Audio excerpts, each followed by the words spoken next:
삼지 않는다고 해도 이 소통의 문제는 참 중요한 문제라고 생각이 됩니다.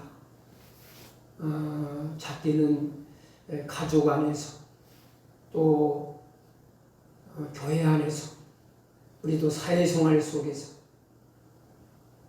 그리고 또 이 국가 공동체 안에서도 참 소통이 안 되는 것이 가장 큰 문제라고 생각이 돼요. 소통이 잘 되면은 서로 갑론을박하고 싸울 필요도 없고 우리 공동의 유익을 위해서 함께 협력하며 나가는 그런 공동체가 된다면 크게는 국가가 그렇죠. 이 국가가 서로 정당 간, 여야 간에도 이 소통이 잘 안 되기 때문에 국가의 이익보다는 어떤 정치적인 이득 또 자기 편의 이득을 위주로 그렇게 치고받고 싸우다 보니까 이 국가 공동체적으로 사실 손해보는 게 많습니다. 그래서 이 소통한다는 것이 작게는 우리 가족 공동체에서부터 국가 여러 기관과 작고 큰 모든 그룹 속에 반드시 필요한 일이라고 생각이 됩니다. 이 소통이 뭡니까? 소통은 서로의 마음과 마음이 이어지고 서로를 이해하게 되는 그런 공감의 능력이라고 생각을 합니다.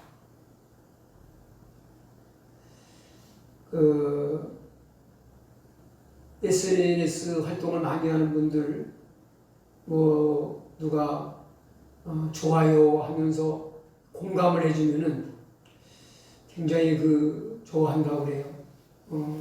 아무도 좋아요를 안 해주면은 아주 크게 실망을 하고 우울증까지 느낄 정도로다가 굉장히 기분이 그냥 다운되고 그런다고 그래요. 누가 좋아요를 눌러주는 그 기분에 SNS 활동을 아주 열심히 지나칠 정도로 많이 하는 그런 매니아들도 있고 그런 시대입니다. 자, 하나님께서 사람으로 이 땅에 오신 도성인성하신 예수 그리스도께서도 소통이 불가능한, 소통이 어려운 우리 사람과 소통을 위해서 이 땅에 오셨다. 그렇게 말할 수 있을 것입니다. 우리 예수님은 사람과 소통하기 위해서 기꺼이 사람이 되신 것입니다. 자, 우리가 서로 공감할 때 참 서로 공감하고 서로를 이해하지 못하는 데서 상대방을 미워하게 되고 적대시하게 되고 또 분노하게 되는 그런 결과가 오는 것 같아요. 소통하지 못하기 때문에 서로 오해하게 되고 나쁜 감정을 가지게 되는 경우가 많습니다. 한나는 절박한 인생의 문제 앞에서 하나님과 소통함으로 문제를 해결하게 됐습니다. 한나는 그 소통의 순간을 이렇게 표현하고 있습니다. 하나님 앞에 심정을 통한 것이다. 마음을 통한 것이다. 이 말은 내 마음을 하나님이 알고 계시는구나 하는 걸 느끼고 알게 되었다는 거예요. 그리고 한나도 하나님의 마음을 알게 되었다는 겁니다. 서로 마음을 이해하고 알게 되어져서 그렇구나 하고 공감하게 되는 이런 체험을 한 고백을 합니다. 자, 그래서 이 하나님과 소통함으로 인해서 그 한 맺힌 한나의 그 참 슬픔과 고통이 깨끗이 해결되는, 또 그리고 정말 역사에 그 이름을 남기는 아름다운 신앙의 요송도가 되지 않았습니까? 저는 우리 교회가 이런 소통과 공감의 참 장이 활짝 열려져 있는, 소통이 잘 이루어지는 그런 공동체가 되기를 소원합니다. 이제 목요일에 말씀을 나누는 중요한 그 이유 중에 그게 전부 다는 아니지만 참 하나님 말씀 안에서 소통하고 서로 공감할 수 있는 그런 좋은 시간이 아닌가 그렇게 생각을 합니다. 이 소통하고 공감할 수 있는 것은 좀 기다림이 필요합니다. 서로 마음을 이해하고 알게 되는 것이 이렇게 빨리 이루어지면 좋겠지만 그렇게 쉽게 이루어지지가 않아요. 예수님과 예수님의 제자들 보게 되면은 소통이 안 돼요. 서로 대화는 나누고 제자들이 예수님 말씀을 많이 듣기는 하는데 기적도 보는데 소통이 안 돼요. 예수님 마음을 잘 몰라요. 예수님은 제자들의 마음을 아시죠. 근데 제자들의 마음은 대단히 인간적이고 육신적이고 사사로운 욕심과 이 세상 것에 이렇게 지배를 받고 있는 그런 마음이에요. 뭐 그런 상태를 아시니까 주님 마음은 더욱 안타깝고 힘드셨을 겁니다. 그래서 예수님은 주님의 그 깊은 마음을 모르는 제자들을 쉽게 포기하지 않으시고 3년이란 긴 세월을 참고 기다리시죠. 3년이 다 되고 십자가를 지시는 순간까지 제자들은 예수님의 깊은 뜻을 헤아리지 못합니다. 그래도 예수님은 포기하지 않으시죠. 소통될 때까지, 주님 마음을 저들이 이해하고 깨달을 때까지 참 기다리시는 예수님의 사랑을 보게 됩니다. 근데 이제 이 영적으로 신앙 안에서 이 소통을 원활하게 하시는 분은 성령이십니다. 제자들과 예수님의 진정한 소통은 성령이 오심으로 아주 깊고 원활하게 잘 이루어지게 된 것을 알 수가 있지요. 자, 오늘 저와 여러분이 진리의 말씀 안에서 서로 소통하고 은혜 받는 시간이 되시기를 바랍니다. 아멘. 우리 한번 6장 13절, 13절이나 7절 읽겠습니다. 12제자를 부르사 둘씩 보내시며 더러운 귀신을 제어하는 권세를 주시고. 자, 누가 누구를 보내십니까? 네. 뭐하러 보내시는 건가요? 전도를 보내시는 거죠. 복음을 전파하라고 이제 지역 선교사로 제자들을 보내시는 겁니다. 사도행전에도 이제 그 안디옥 교회가 최초로 선교사를 파송하는 이야기가 나오죠. 그런데 그 두 사람의 선교사 바나바와 사울을 이제 선교사로 선택을 하는데 그 선택하는 과정에서 사람이 선택한 게 아니에요. 성령이 간사돼. 두 사람을, 내가 지시하는 두 사람을 따로 구별하여 세우라는 거예요. 그리고 하나님께서 이제 선교지로 두 사람을 보내시는 내용이 나옵니다. 우리가 이런 우리 교회도 언젠가는 선교사를 파송할 수 있는, 단독으로 파송할 수 있는 그런 교회로 하나님이 성장하도록 복을 주시기를 간절히 소원합니다. 그런데 우리가 그런 선교사를 파송하는 것도 중요하지만은 우리 교회가 파송한 선교사다.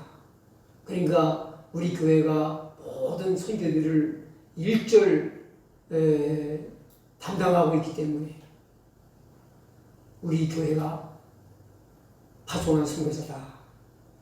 그래서 그 교회의 그 영역과 그 주권 아래 두려고 하는 그런 태도를 가지는 것은 옳지가 않습니다. 저는 우리 교회적으로다가 작은 선교금 매월 10만 원씩 그 선교사님을 이렇게 고정적으로 돕는 액수는 매월 10만 원씩 돕는 것과 또 특별히 내가 개인적으로 아는 선교사님이 이렇게 지금 무슨 특별한 선교지 일이 있습니다 하면은 때로는 20만 원, 많게는 30만 원 이렇게 송금을 할 때가 있습니다.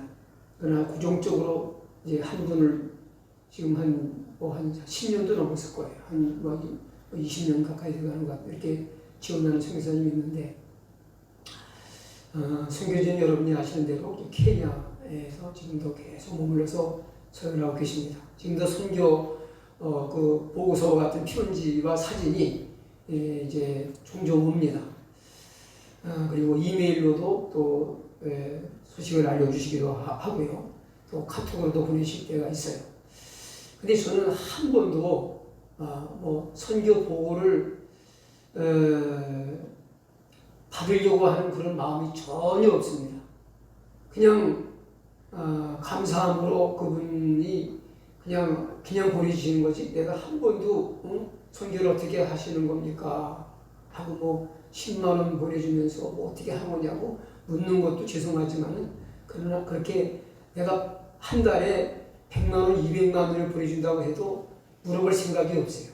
왜냐하면은 그건 나는 그냥 그분이 나가서 일하기 때문에 도울 수 있다는 것만도 우리 교회적으로 작게나마 도울 수 있다는 것만도 감사하고 그분이 아주 아주 위향적인 성격이신 것 같아요. 그래서 굉장히 활발하게 활동을 용감하게 많이 하고 계십니다. 그래서 열심히 일하시니까 참 그게 이제 감사한 것 뿐이지 오히려 그분이 감사할 게 아니라 우리가 감사해야 될 일이라고 생각을 해요.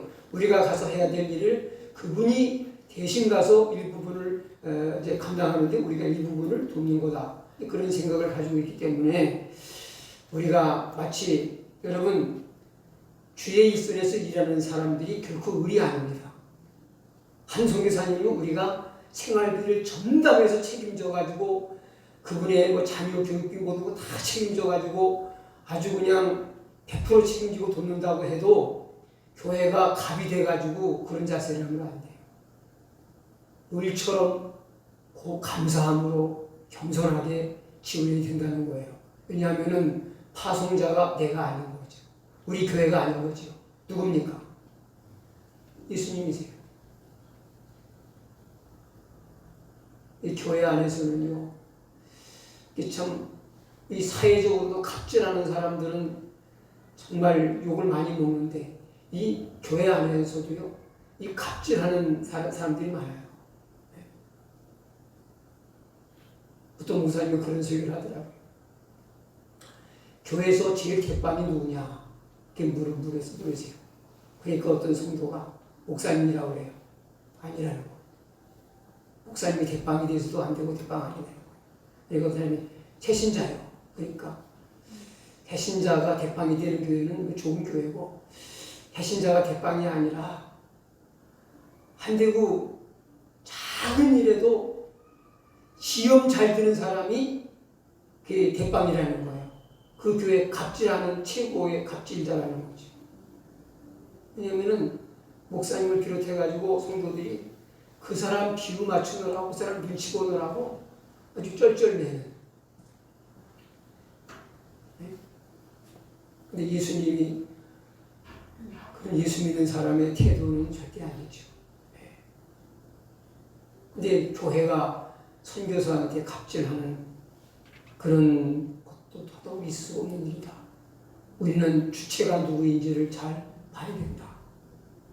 선교의 주체는 하나님이시고 선교사를 파송한 자는 하나님이시다. 그러니까 누구도 하나님처럼 군림하고 갑질해서는 안 된다 하는 메시지를 우리가 가지고 있고요. 그 다음에 둘씩 보내셨다 하는 얘기가 나옵니다. 자, 제자들은 지금 12입니다. 그럼 한 사람씩 보내면은 12군데 보낼 수 있잖아요. 둘씩 보내면은 6군데밖에 못 보내요. 그러면 한 명씩 보내가지고 12군데 전도하는 게 더 효과적인 거 아닙니까? 계산적으로는 그래요, 안 그래요? 계산적으로는 그래요. 그런데 왜 주님은 꼭 둘씩 짝을 지어버렸을까요?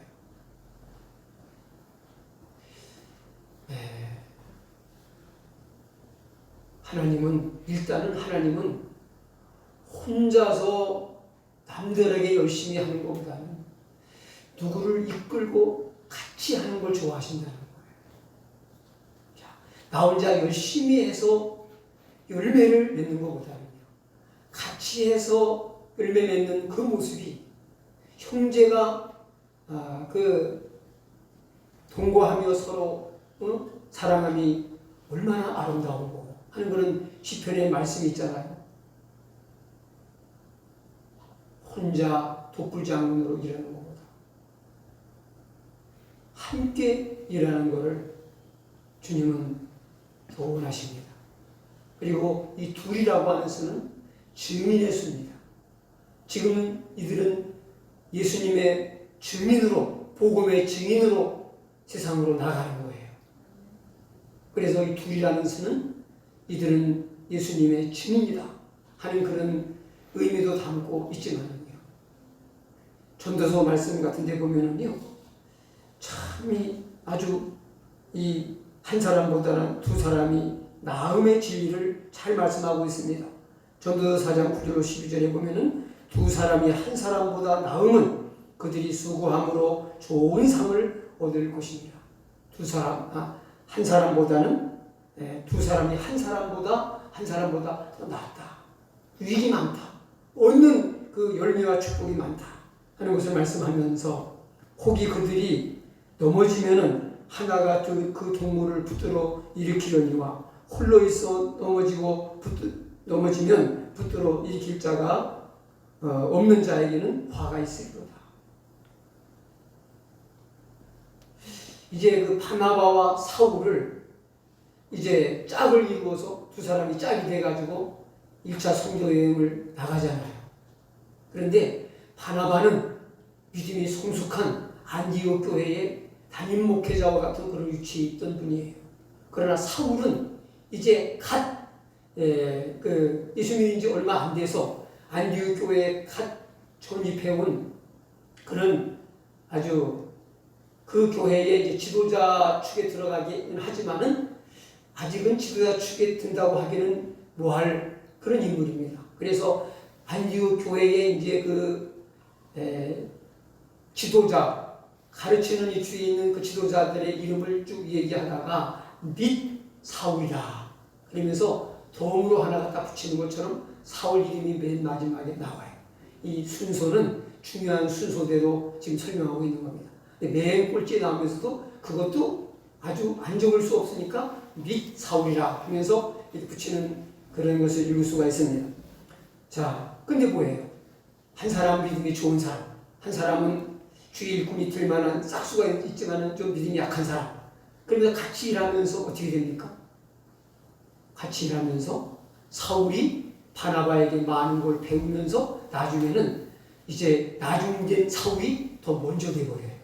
그래서 사울이 선교 사역을 주도하는 지도자가 되죠. 그래서 같이 일하다 보면은 서로를 배우게 돼요.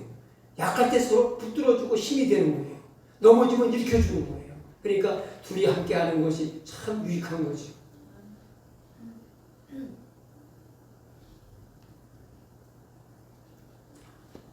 그래서 믿음 생활도 이렇게 부부가 함께하고 또 신앙적인 이제 동력자 함께하는 파트너가 있는 것은 정말 바람직한 일이고 귀한 일이다 하는 것을 교훈으로 받아야 되겠어요. 그 다음에 이제 예수님께서 사랑하는 제자들을 전도자로 세상에 내보내시면서 가지고 가지 말라는 것은 많고 주신 것이 딱 한 가지입니다. 뭘 주셨습니까? 뭘 주셨습니까? 7절에 나오잖아요. 더러운 귀신을 제어하는 뭘 주셨어요? 권세를 주셨다. 권능을 주셨다.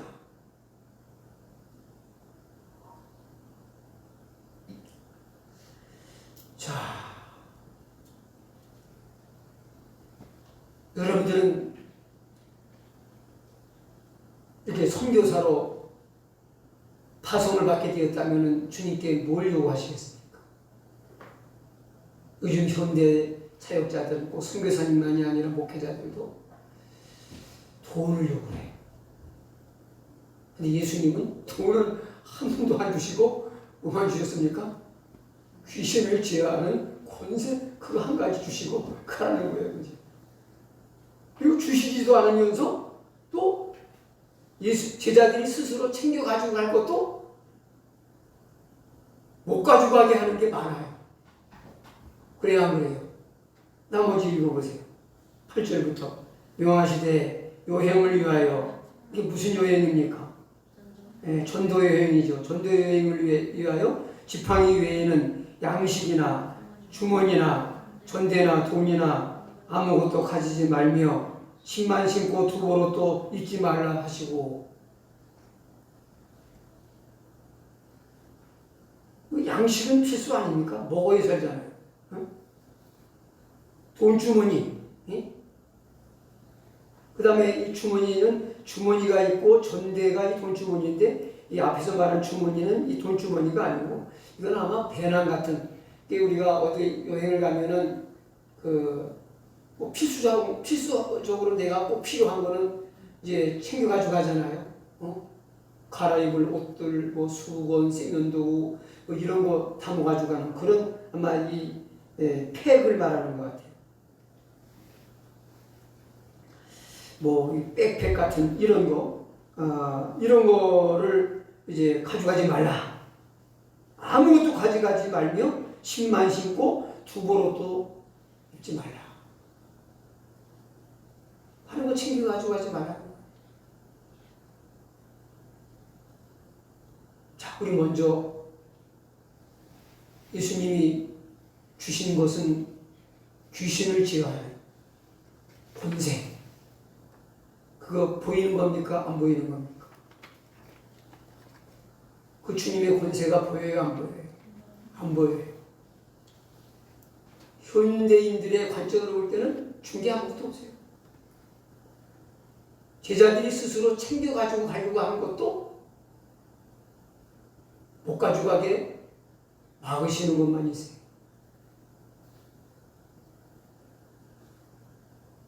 자, 하고 많은 것 중에 사람들이 요즘도 뭐 안 믿는 사람들은 말할 것도 없고 믿는 사람도 사역자라고 해도요. 참 이런 예수님과 같은 이런 가치관이 선교관이 없는 분들이 많은 것 같아요. 저 자신부터도 뭐 이 말씀에서 아주 자유롭다고 제가 자신할 수는 없어요.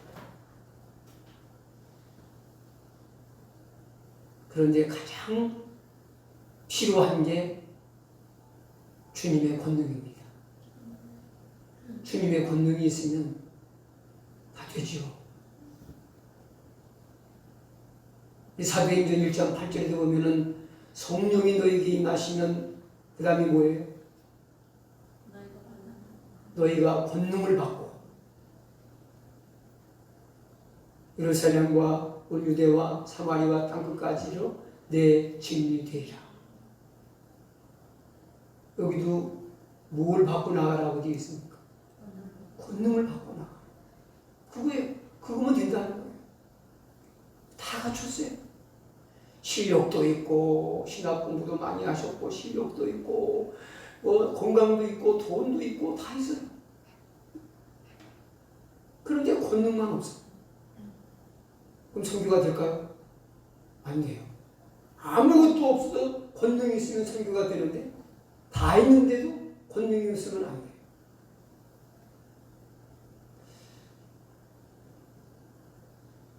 제가 교회를 개척할 시대와 지금 시대는 좀 많이 바뀌었습니다. 지금도 그렇게 하면 될지는 잘 모르겠습니다만은 하나님 말씀이 진리건데 지금도 진짜 가능하다고 생각이 돼요. 요즘 교회를 개척하면은 아무리 소박하게 가난하게 해도 한 1억 이상은 가져야 되지 않나, 이 도시에서. 시골에서는 잘 모르겠어요.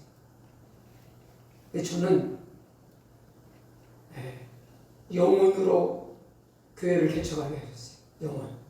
개척을 위해서 준비한 돈이 아무것도 없이 그냥 맨몸으로 가가지고서 맨몸으로 부딪혀서 그렇게 했는데 어쨌든 지금까지도 여시 존재하는 교회를 하나님이 세우셨어요. 돈으로 한 게 아니에요. 다른 건 몰라도 그 교회는 돈으로 세운 교회가 아니다. 돈으로 개척되어진 교회가 아니다. 그것만은 그 교회가 증명하고 있는 것 같아요.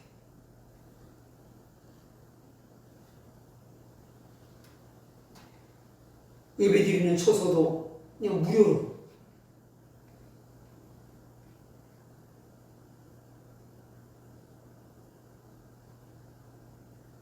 그리고 어떤 분이 관계상도 무료로. 맨 처음에 관계상이 없어가지고 사각에 쫙 뒤집어 엎어놓고 거기다가 이렇게 앉아놓고 장자가 아니까 삥 둘러 앉아서 예배드리니까 참 그때 생각하면은 뒤에 상 같은 거 하나 이렇게 맨 처음에는 사각에 쫙 그거 이렇게 엎어놓고서 거기다가 이렇게 깨끗한 수건 이런 덮어놓고 첫 예배를 드렸던 것 같아요. 완전히 참 거지같이 시작을 했는데 어쨌든 하나님이 그래도 지금은 장로님이 3분 계시고 권사님도 한 거의 10분 가까이 이상 되고 평신도도 있는 그런, 어디다가 내놔도 이 교회는 교회다 라고 소개하기에 부족하지 않은 교회가 그렇게 시작이 된 거예요. 그렇게 영혼으로. 돈이 기초가 아니에요. 저부터도 하나님의 권능보다 돈이 우선시 되는 그런 때가 많지 않나 하는 걸 돌아보게 하는 거예요. 그래서 목회자들이 교회를 부임해도 그 교회 예산이 얼마고 그 다음에 나한테 생활비를 얼마 줄 건가를 먼저 따져요.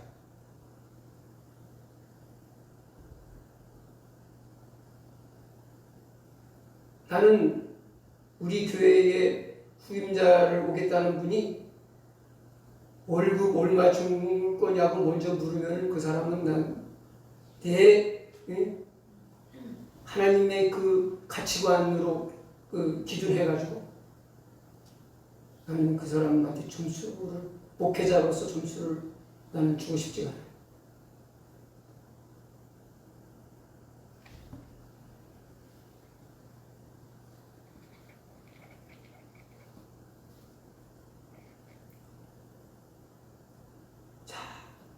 권능 중에서도 귀신을 제어하는 권능. 아니 권능도 여러 가지잖아요. 병 치는 권능 다 있잖아요. 은사를 받게 하고 별별 권능을 다 행할 수 있어요. 근데 여기 특별하게 귀신을 제어하는 권세라고 하는 이 단서를 붙여서 이걸 주신 이유가 뭘까요? 네?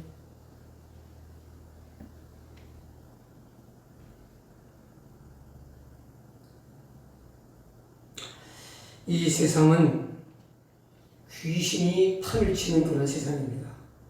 인정하든 안 하든 거역할 수가 없어요. 우리가 부정할 수가 없어요. 그래서 마귀를 이 세상의 신이다. 예수님은 그렇게 강조하셨어요. 요한복음을 보세요. 요한복음 보면 예수님이 마귀를 이 세상의 신이다.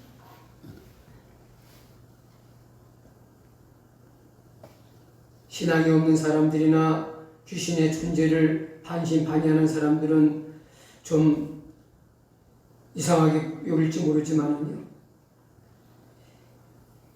악한 영은 지금도 어떤 조직, 어떤 사람들 가운데도 역사할 수 있습니다. 역사하고 있습니다. 그런데 우리 인간에게는 사탄의 이 권세를, 이 세력을 맞서 싸울 힘이 없어요. 그들을 제어할 수 있는 어떤 전술도 힘도 가지고 있지 않은 것이 우리들입니다. 마가복음 9장에 보면은 한 어린 자녀가 귀신 들려서 불에도 뛰어들고 물에도 뛰어들고 넘어지고 그러는 아이를 둔 한 부모가 예수님 제자를 찾아와서 고쳐달라고 했지만 제자들이 귀신을 쫓아내지 못해요. 나중에 예수님께서 내려오셔서 간단하게 귀신을 쫓아내므로 그 아이를 고쳐주시죠. 그리고 이어서 예수님이 하신 말씀이 마가복음 9장 29절에 기도 외에 다른 곳으로는 이런 종류가 나갈 수 없느니라. 그렇게 말씀하세요. 그런데 본문에 보면은 여기 기도 외에라는 요 사이에 금식이 들어가 있어요.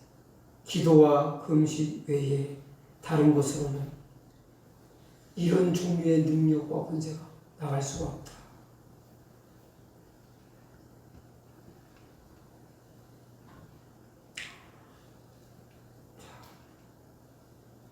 기도와 금식.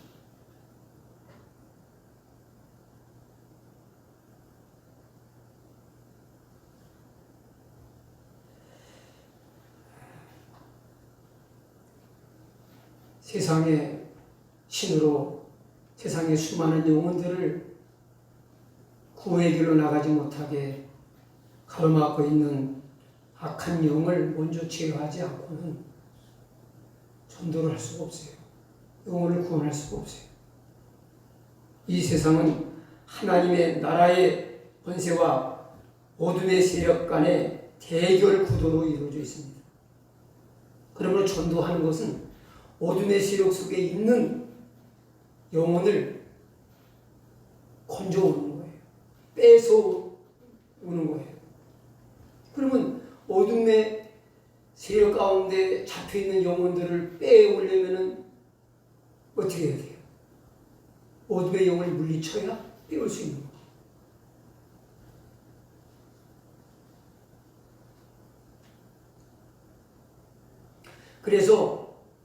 그리고 또 그런 영혼이 나오면은 기도해야만 그들을 지켜줄 수가 있어요. 그래서 하나님은 기도가 살아있고 이런 정말 귀신을 제어할 만한 이런 주님의 권세가 나타날 수 있도록 기도하는 교회에 이제 영혼을 맡기시고 또 구원하게 하시는, 또 보호하고 지켜갈 수 있게 하시는 그런 은혜를 허락해 주시는 거예요. 영적인 싸움입니다. 복음 전도는 영적인 싸움이에요. 그렇기 때문에 이게 해결되면 귀신이 나가면요 때로는 병도 나요. 그리고 이제 귀신을 제어해서 그 속에 하나님 말씀이 들어가게 하고 또 그 말씀을 믿음으로 이제 깨달음으로 믿음이 생기고 그렇게 되면은 그 믿음 가지고 일반적인 육신의 질고도 물리쳐 이기게 되고 그 권능이 나타나는 거죠. 그러니까 귀신을 제어하는 권세 이것만 주어서 보내면 저들이 보내심을 받고 해야 될 사명을 충분히 감당할 수 있기 때문에 주님은 귀신 제어하는 권세 그거 하나 주셔서 보내시는 거예요. 그것만 있으면은 다른 건 몰라도 주님이 보내신 그 임무와 사명은 충실히 이행할 수 있어요.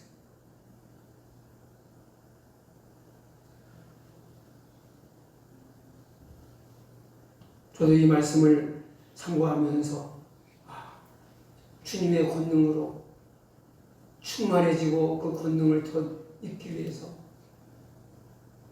정말 더 사모하고 더 간구해야겠구나 하는 생각을 합니다. 그리고 여러분들도 더 힘써 기도하셔야 되고 특히 목회자를 위해서 기도하셔야 됩니다.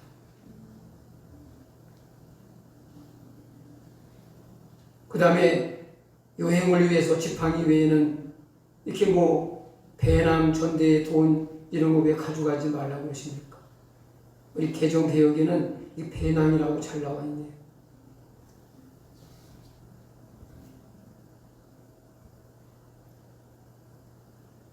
이거 한 부분 해석할 것도 없고 그 의미는 한 가지. 크게 보면 이거를 근거로 해서 선교하는 분, 또 목회하는 이런 주의 종들, 선교하는 사명자들은 가난해야 된다. 주님이 이렇게 다 갖지 말라고 그러지 않느냐. 가장 소박하고 가장 가난하고 가장 검소하게 살아야 된다. 이런 논리를 펴는 분들이 있습니다. 그런 논리일까요? 전도자들, 목회자들은 누구보다 가난하게 살아야 된다. 그런 의미의 말씀이 아닙니다.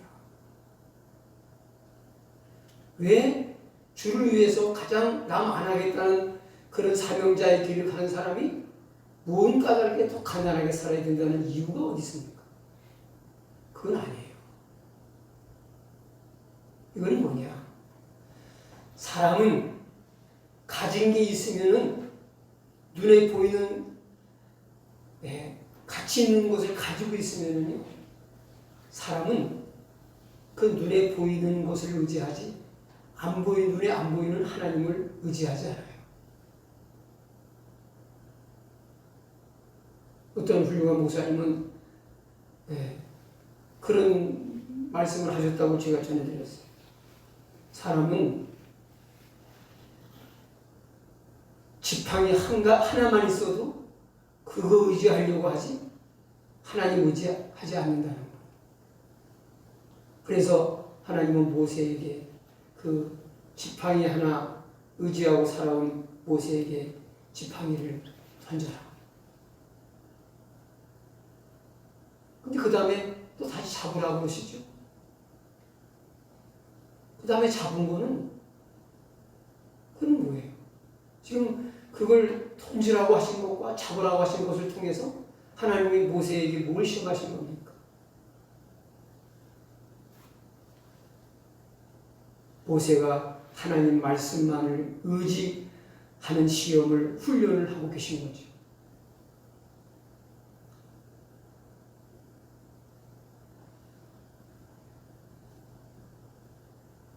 사람은 가진 것을 의지할 때가 많습니다.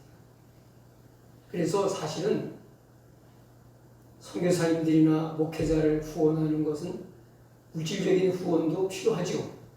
먹고 살아야 되니까.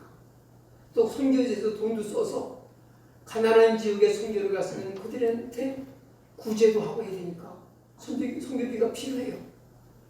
그런데 돈만 많이 보내주고 중보 기도를 안 한다. 그럼 그냥 돈만 쓰고 있는 겁니다. 그만 쓰고 있는 거예요. 그러니까 반드시 물질과 기도의 후원이 같이 가야 된다 하는 거죠. 더 중요한 것은 기도의 후원이다 하는 거예요. 목회자를 돕는 것도 마찬가지입니다. 물질적으로 도움을 주면 힘이 되죠. 그러나 더 중요한 도움은 기도의 도움이고 기도의 후원입니다. 기도의 후원을 많이 받는 목회자만큼 참 겁나는 분이 없어요. 네. 그런 분들은 기도의 후원을 많이 받는 이런 사람들입니다. 세상에 감당 못할 그런 강력한 주의 일꾼이 될 수 있습니다. 큰 능력의 사람으로 일할 수 있습니다. 물론 기도의 후원을 받는 본인의 마음 자세도 또 똑바로 해야 되겠죠. 기도의 후원을 받는 직분자, 사명자가 마음과 정신이 예수님께 고정되어 있고 목적이 바로 있는 사람인데 그 사람을 밀어주는, 아니 목적지가 똑바로 정해진 사람을 뒤에서 막 세게 나갈 수 있도록 힘있게 나갈 수 있도록 밀어주면요 얼마나 올바른 방향으로 좋은 열매들이, 좋은 결과가 많이 나타나겠습니까? 근데 방향이 잘못되면 안 되죠. 그런 사람은 밀어줄 필요가 없죠. 네. 그런 사람은 밀어주면은요 또 그 능력과 그걸 가지고 다른 데로 가요. 엉뚱이로 빠져요.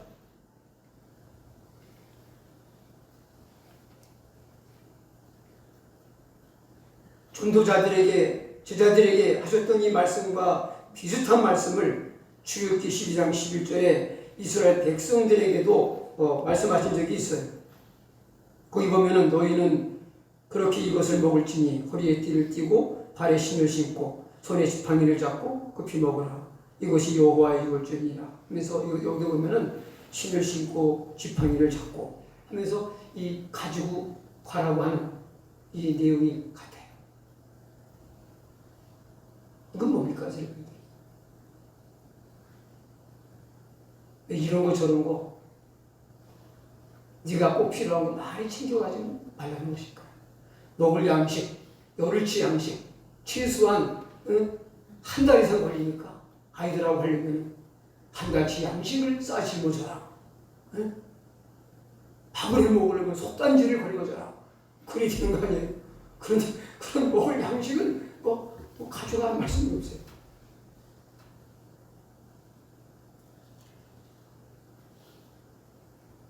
허리에 띠를 띠는 거는 옷을 입었으면 옷이 단정하도록 그 기본이고요. 신는 거는 기본이고요. 지팡이를 뭐 했어요? 지팡이는 배고프면 뜯어먹는 겁니까? 뭐 하는 겁니까? 일단은 먹고 입고 따뜻하게 이런 게 중요하잖아요. 근데 우리가 볼 때 별로 없어도 될 만한 걸 가져가라고 하고 꼭 있어야 되는 것은 주님이 말씀을 안 하세요. 왜 그러실까요? 걱정하지 말고 진짜 필요한 거는 내가 줄게. 그거 아닙니까? 그래야 그래요. 주님이 책임지셨어요? 안 지셨어요? 이것만 가져가라 그러면은 나머지는 책임지시겠다는 거예요. 전도자에게도 마찬가지예요. 너는 돈을 믿고 가지 말고, 전도자라면 적어도 네가 다른 영혼을 구원할 마음이 있는 사람이라면은 돈 걱정하지 말고, 돈 믿고 가지 말고, 내 힘 믿고 가지 말고 나를 믿고 가야 되는 거야. 나를 의지하고 가야지 내 일을 할 수 있는 거지. 돈 믿고 가가지고 네가 내 일을 할 수 있겠냐? 그거 아니겠습니까? 전도자에게 필요한 게 뭐예요? 하나님을 의지하는 믿음이 중요하다는 거죠. 아멘입니까? 여러분, 전도자만 그런 것이 아니라 세상을 살아가는 우리에게도 믿음이 힘입니다. 믿음으로 살면은 세상을 이길 수 있습니다. 믿음이 없기 때문에 세상 물결에 우리가 휩쓸리고 함몰되고 있습니다. 우리는 구해야 됩니다. 우리에게 믿음을 더해 주십시오. 세상을 이길, 세상의 파고를 뛰어넘을 그런 힘을 주십시오. 마치 서퍼가 파도 속에 빠져 죽는 게 아니라 파도를 타고 일어나서 파도를 즐기듯이, 예? 세상의 이 험준한 이 험한 파도를 서퍼 모양 막 타고 놀고 즐기는 이런 서퍼 같은 믿음의 사람이 되게 해달라고 기도해야 될 줄로 믿습니다.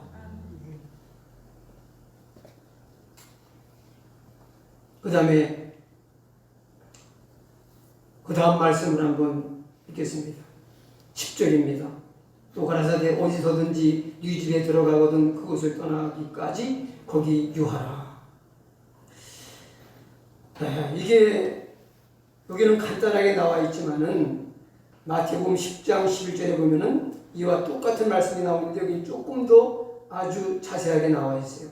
어떤 성이나 마을에 들어가든지 그 중에 합당한 자를 찾아내어 너희가 떠나기까지 거기 머물라. 그냥 아무 집이나 쑥 들어가서 거기서 그냥 눌어붙어가지고 떠나지 말고 있으라는 게 아니죠. 합당한 자를 찾아내서 이 집에 머물면서 이 지역을 전도하면 되겠구나 하고 그렇게 마음에 감동이 되고 결정이 되면은 그 집이 불편하든 뭐 편하든 그냥 거기 있으라는 거예요. 이 집 저 집 조금 더 좋은 집에서 우리 집에 와서 묵으시라면은 조금 좋아 보이는 집에다 금방 옮겨가지 말고 처음에 기도 가운데서 이 집이 하나님이 예비한 집이구나 생각하고 합당하게 여기서 그 집을 정했으면 그 집이 가난해서 너무 불편해. 아주 사는 게. 그러니까 집이 너무 가난해가지고 집이 너무 좁고 화장실도 그냥 집에서 한 20m 정도 가야지 있는 그런 집이야. 여러분 선교지 가면 그런 데 있잖아요. 예? 여러분 저 같은 사람은 그런 집 살면 아주 힘들 거예요. 왜냐면 밤중에 화장실 몇 번 가니까 그러면 밤에 화장실 갔다 오다가 그냥 밤마다 잠을 제대로 못 잘 거예요. 집 안에 화장실이 있으니까 다행이지. 보기 불편하잖아요. 그런데 옆집에는 집 안에 화장실이 2군데나 있고 그냥 수세식이고 그런데 그 자기가 지금 들어간 집은 집에서 한 20-30m 걸어가야지 있는 화장실이고 더군다나 그냥 푸세식이고 그러면은요 불편하잖아요. 거긴 수돗물도 없고 그냥 멀리 기도물 세수도 제대로 못하고 막 고양이 세수해야 되고 그러면 불편하잖아요. 그래도 아무리 힘들고 가난한 집이라도 거기 있으라는 거예요. 왜 그렇습니까? 가난한 집이라고 불편해서 대접받는 게 너무 참 좀 뭐랄까요? 너무 가난해가지고 그 집에서는 하루에 밥 한 끼밖에 못 얻어먹고 그 집에는 부잣집이라서 밥 3끼도 얻어먹을 수 있고 잠자리도 편하고 아주 문화생활 다 할 수 있는데 그럴지라도 그 집에 머물라고 하신 것은 그런 집에서 불편하다고 떠나 좀 생활이 넉넉한 잘 사는 집으로 옮겨가서 거기서 기고하면서 전도하게 되면은 이 가난한 집의 그 신도가 마음에 어떤 마음이 들겠어요? 나같이 없는 사람은 주의 종 모시는 것도 하늘의 별 따기로는 역시 돈이 있어야 돼. 주의 종이건 선교사건 다 볼 거 없어. 돈 있는 사람이 최고지. 그런 생각이 안 들겠어요? 마음에 은근히 서운하고 섭섭한 마음이 들 거예요. 저는 이 말씀을 읽다가 이 말씀을 묵상하다가 이걸 좀 목회자한테 바꿔서 한번 생각을 해봤어요. 목회자하고 성도하고 좀 바꿔가지고. 자, 이런 경우라면은 그 선교사님을 집에다가 모시려고 하는 성도가 반드시 시험 들어요. 그런데 목회자는 이런 좀 입장이 바뀌어가지고 시험 드는 일이 없을까요? 목사는 마음이 바위 같고 강철 같아가지고 뭔 일을 만나도 전혀 감정이나 생각에 요동이 없고 마음이 흔들리지 않는 그런 목석 같은 사람들입니까? 아니에요. 어떤 분들은 보통 사람보다 눈물도 더 많고 정도 더 많은 사람들이 많아요. 보면 아주 요즘 은혜를 많이 끼치는 목사님 중에 한 분은요, 그분은 꼴떡하면 울었다는 얘기예요. 꼴떡하면. 야, 참 목사들이 참 마음이 약하구나, 여리구나, 눈물이 많구나. 그런 참, 네, 이 뭐 성도들 앞에서 찔찔 짜는 게 좀 뭐 해가지고 울음을 삼키는 경우도 많이 저도 있어요. 네? 참 여러분이나 저나 다 네? 똑같은 사람이거든요. 그런데 그런 걸 전혀 개의치 않는 사람들이 있습니다. 성도를 하나 실족시키는 것도 하나님 앞에 큰 잘못이에요. 소자 하나를 실족해 하면은 연자맷돌을 목에다 달고 바다에 빠져 죽는 게 낫다 그랬어요. 예수님께서. 소자 하나, 어린아이 하나 실족시켜서 넘어지고 망하게 하면. 그런데 사실은 성도들한테 시험 들어서 목사 그만둔 사람들이 있어요. 너무 아주 머리가 흔들 정도로다가 기어가지고. 특히 제가 이민 목회를 외국에서 해보진 않았지만 참 그 이민 목회 하시는 목사님들 중에는 진짜 완전히 성도가 의리고 목회자 갑이에요. 근데 그게 우리 한국에서 서서히 많이 퍼졌습니다. 거의 이제 요즘 뭐 제가 볼 때는 90% 이상이 성도가 의리고 목회자는 철저한 갑이에요. 목회자의 약점을 너무 잘 알아요. 어디로 떠난다면은 막 오금이 저릴 정도로다가 그거 참 아주 그냥 충격받고 그런 사람을 너무 잘 알아요.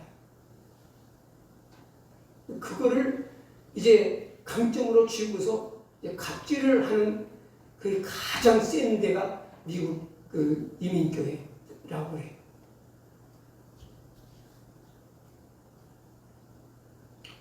그런 얘기요. 많이 또 한두 번도 아니고 많이 들어서 여러분들도 아시는 분은 아실 거예요.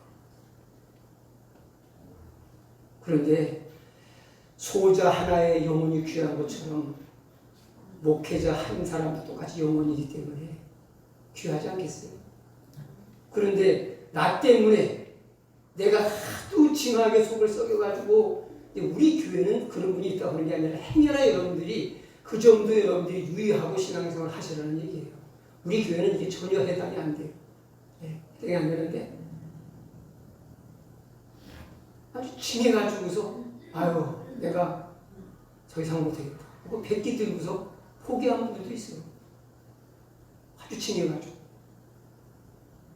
그 갑질을 너무 세게 하는 그런 성도 때문에 두 손 두 발 다 들고서 너무 상처가 커가지고 연예인 중에 어떤 분도 보니까 미국에서 아버지가 목회하시다가 은퇴하셨어요.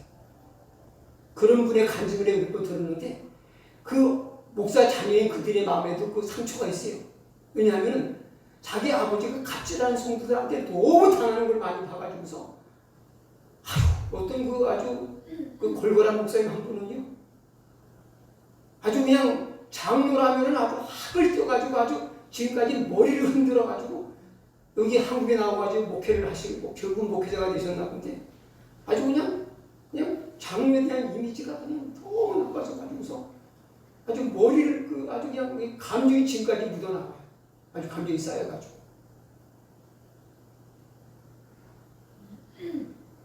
우리가 이 말씀을 보면서 이 말씀에 충실하고 이면 한쪽 면을 보는 것도 있지만 뒤집어가지고 이쪽 면을 보는 것도 이것도 하나님의 교훈이에요. 네. 자, 이거 뭐 크게 중요한 게 아닌데 이제 우리 한 가지만 더 얘기하고 마치겠습니다. 어디냐면 11절입니다. 11절까지. 어디서든지 너희를 용접지 아니하고 너희 말을 듣지도 아니하거든 거기서 나갈 때에 발 아래 먼지를 떨어버려 저희에게 증거를 삼으라 하시니. 자, 이게 전도를 잘 안 받는 그런 지역에서 이제 떠나게 될 때에 발에 먼지를 떨어버리고 나오라. 이거를 사람들은 아주 그 강팍하고 복음을 무시하는 지역에 그 저주를 하고 나오라는 것으로 이해를 하는 분들이 곧 있어요. 이게 그런 뜻일까요? 이게 뭔 의미일까요? 먼지를 떨어버리라고 하는 이것은요, 이 유대인들은 이방 사람이나 이방 지역을 부정하고 더럽다고 생각을 합니다. 그래서 이방 나라에 다녀오면요, 먼저 먼지부터 떨어요. 미세먼지가 많은 날 우리가 밖에서 활동을 많이 하다가 집에 들어오시면요, 이 옷을 떨고 들어오셔야 되는 게 좋은 것처럼 그렇게 반드시 떨어요. 우리는 그냥 뭐를 잃어버리고 미세먼지 안 좋은 날도 밖에 활동 많이 하다가 그냥 모르고 들어오지만은, 그러나 이 사람들은 철저하게 떨고 들어가요. 부정한 거 다 떨어버리고. 그러니까 이 먼지를 떤다는 이 행동은, 이거는 이방 사람을, 이방의 부정함을 떨어버린다는 뜻이죠. 이방의 더러움과 부정함. 그러니까 그 마을에서 먼지를 떨어버린다는 것은, 너희들은 유대인들이지만 지금 제자들이 어느 마을을 다니러 전도하러 나갔습니까? 이방 땅입니까? 이스라엘 땅입니까? 이스라엘 땅을 전도하러 나갔잖아요. 그런데 이스라엘 땅에서 전도하고 돌아와서 전도하면서 거기서 먼지 떨어버린다는 것은 뭐예요? 너희들은 하나님 백성이 아니고 너희들은 이방인들과 같다 하는 것을 행동으로 보여주라는 거예요. 너희들은 하나님 백성이 아니야. 부정한 이방인들이야 하는 것을 말로 해서 안 들으니까 행동으로 보여주라는 거죠. 우리는 지금 먼지 떨어버리면은 미세먼지가 많은가 보다 그렇게 볼지 모르지만은, 유대인들은 그걸 보면은 자기들을 이방인 취급하는구나 하는 걸 즉각 알아들어요. 말을 안 해도 행동으로 하면 알아본다 이거예요. 그러면 이게 우리는 아무렇지도 않은 거지만은 유대인들에게는 굉장한 충격입니다. 그래야 뭐예요? 여러분들 당신은 목사지만은, 당신은 목사라고 착각하지만은, 당신은 권사라고 착각하지만은, 당신은 하나님 것이 불신자야. 그러면은 구원 문제를 진지하게 중요하게 여긴다면은 심각한 날 아니겠어요? 그래야 뭐예요? 심각한 말이죠. 그러니까 말로 해서 안 되는 사람은 어떤 액션을 통해서라도 강력한 메시지를 마지막으로 주고 나오라는 거예요. 이해가 되십니까? 그러니까 이것까지라도 저주의 의미가 아니라 뭐예요? 마지막 수단까지 다 해가지고, 마지막 수단까지 총동원 해가지고 어찌하든 영혼을 구원해야 된다는 하나님의 강력한 뜻이 들어있다는 얘기입니다. 아멘? 네, 저도 이런 적극적인 사명자가 되기를 소망합니다. 저도 좀 소극적인 사람이기 때문에 적극적으로. 근데 그 영혼, 사람을 살리는 데는요, 이 수단, 방법, 이거 뭐 가리지 말아야 돼요. 사람을 해치고 악을 죽이는 그런 악이 아닌 이상은 무슨 수단이든지 동원해야 되는 거죠. 지금 물에 빠진 사람을 빨리 건져내지 않으면 이 사람 호흡이 멎어서 물을 잔뜩 먹고 죽게 생겼는데, 지금 주위에서 막 던져줄 줄을 찾고 있는 거예요. 근데 보니까 이 긴 줄이 하나 있어요. 근데 이 줄이 뭐한 줄이냐면요, 그 화장실에 빠졌던, 옛날에 푸세식 화장실 쪽에 화장실에 빠졌던 줄이에요. 그래서 냄새가 나는 줄이라는 말이에요. 이건 안 돼. 이거 냄새 나가지고 저 사람 기분 나쁠 거야 해가지고 그 똥 묻은 줄이라고 그거 안 던져주겠어요? 지금 똥 묻은 줄, 깨끗한 줄 따질 판이에요? 그래야 안 그래요? 지금 사람 살리는 데는 이거 더럽고 깨끗하게 문제가 아니에요. 아무 줄이나 있으면 던져쳐서 살리는 게 목적이죠. 그렇죠? 그런 의미에서 주신 말씀. 그리고 12절 13절까지 말씀은 예수님이 제자들이 그 말씀을 듣고 나가서 이제 순종해서 회개하라고 말씀을 전해요. 예수님이 전하였던 말씀과 똑같은 패턴의 말씀을 전하는데 거기에 많은 귀신을 쫓아내며 많은 병자에게 기름을 발라 고치더라. 많은이라는 걸 강조해요. 이건 뭐예요? 복음 전도에 성공을 거두고 있는 걸 보여주고 있는 거죠. 많은 역사가 일어났다는 거예요. 많은 귀신이 쫓겨나가고 많은 병자가 나았다. 주님이 시키는 대로 했더니 순종하면은 역사가 나타납니다. 우리가 해야 될 일은 하나님 앞에 작은 것부터 하나하나 순종하며 나가는 거예요. 순종하며 나가는 길은 생명으로 가는 길이고 승리로 나가는 길이고 축복과 영광으로 가는 길인 줄로 믿습니다. 우리 찬송 부르고 기도하겠습니다. 266번 찬양하겠습니다.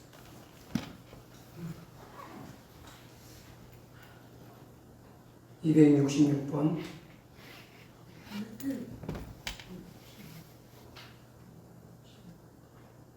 전능하신 나의 주 하나님은 2066번입니다. 2066번. 전능하신 나의 주 하나님은 능치 못하신 일 전혀 없는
우리 주신 말씀 붙잡고 복음 전도는 특별한 사람에게만 주신 주님의 명령이 아닙니다.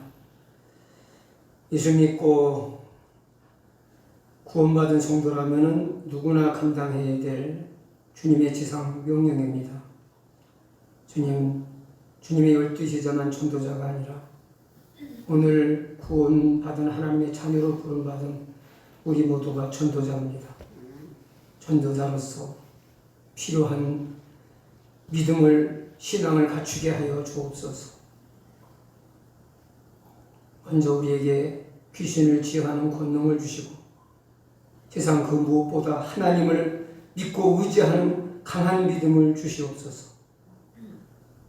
모든 수단 방법을 다 동원해서 생명을 살리는 거룩한 일에 저희들을 사용해 주시옵소서. 다 같이 우리 한 목소리로 기도하겠습니다. 하나님 아버지, 하나님의 진 사랑과 은혜 진심으로 감사합니다.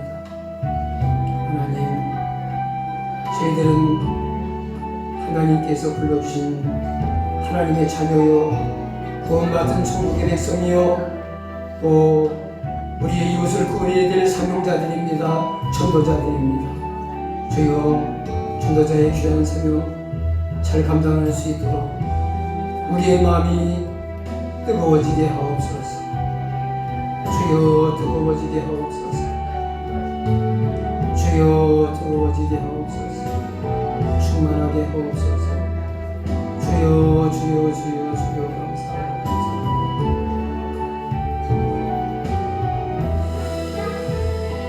주여, 주여, 주여, 주여,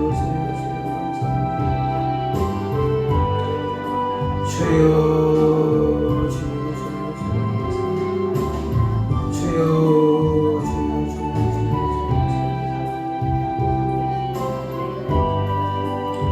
주여,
예수님의 이름으로 기도합니다. 하나님 감사합니다. 죄 많은 저희들을 죄인 가운데서 부르셔서 예수 그리스도를 마음을 열고 영접하게 하시고 믿어 구원받게 하신 것 감사합니다. 하나님의 자녀여 천국의 시민이 되게 하신 것을 믿고 감사합니다. 구원받은 저희들은 이제 하나님이 큰 사명을 부여한 사명자들입니다. 전도의 사명자들로 또한 저희들을 부르셨사오니 복음 전도의 사명 감당할 수 있도록 하늘의 능력과 권세를 주시옵소서. 주의 성령으로 충만하게 하옵소서. 주 하나님의 크신 능력과 권세만을 믿고 나아가게 하여 주옵소서. 우리가 돈을 벌기 위해 또 세상에서 우리의 목적과 성공을 이루기 위해서 수단과 방법을 가리지 않고 열심히 뛰는 사람들이 많이 있습니다. 그러나 우리가 생명을 살리기 위해서는 이제 여러 가지 방법을 동원하기보다는 핑계와 변명으로 유관할 때가 많사오니 주여 용서하여 주옵소서. 사람을 살리는 일을 위해서는 어떤 수단 방법도 다 동원해서 총동원해서 생명을 구하는 담대한 주의 일꾼들 될 수 있도록 우리에게 은혜를 주옵소서. 새 힘을 주옵소서. 믿고 순종하여 열매를 맺게 하여 주옵소서. 주님의 명령에 순종하여 세상에 나가 복음 전한 제자들은 큰 열매를 거두었습니다. 하나님의 능력과 은혜를 체험했습니다. 하나님이 우리에게도 이 거룩한 체험을 허락하여 주옵소서.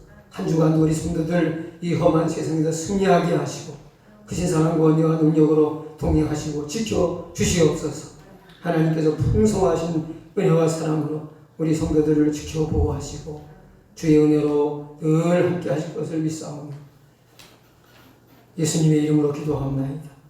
이제는 우리 구주 예수님의 크신 은혜와 하나님 아버지 극진하신 사랑과 보혜사 성령님의 교통하심과 충만하신 은혜가 전도자로 부름받은 하나님의 자녀로서 복음 전하는 귀한 일을 주님의 말씀에 순종하여 감당하기를 마음에 다짐하는 우리 온 성도들에게 이제부터 영원토록 함께 하실지어다. 아멘.